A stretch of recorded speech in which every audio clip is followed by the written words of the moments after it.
কিৰণদাৰ মৃত্যু এজন ব্যক্তিৰ মৃত্যু নহয়, বহুৰে যদি অনুষ্ঠানৰ মৃত্যু হ'ল। শৈশৱৰ পৰা কিৰণদাক পাইছোঁ, শৈশৱৰ পৰা পাইছোঁ অসম আন্দোলনত। আমাৰ শৈশৱকালত অসম আন্দোলনত বহুৰি আঞ্চলিক ছাত্ৰ সন্থা, জিলা ছাত্ৰ সন্থাক নেতৃত্ব দিয়া কিৰণ মেধি দাদা।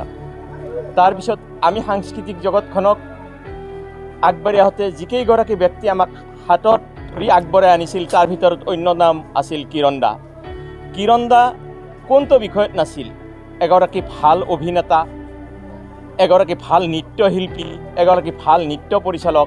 তাৰোপৰি তেওঁ আছিল, আটাইতকৈ তেওঁৰ গুণটো আছিল যে তেওঁ কিবা কাৰোবাৰ লগত যদি কেতিয়াবা লাগেও কেতিয়াও ধৰি নাথাকে।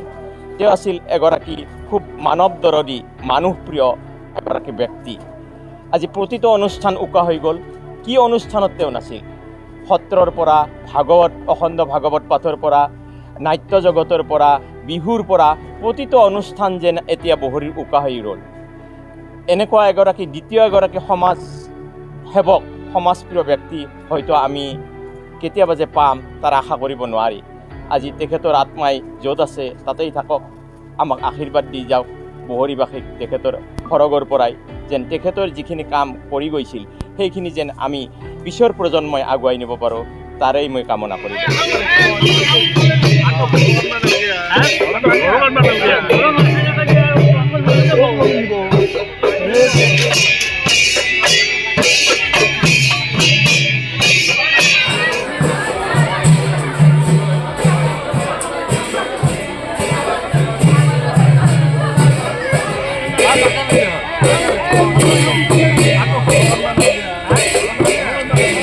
কিৰণদাৰ মৃত্যু এজন ব্যক্তিৰ মৃত্যু নহয়, বহুৰে যদি অনুষ্ঠানৰ মৃত্যু হ'ল।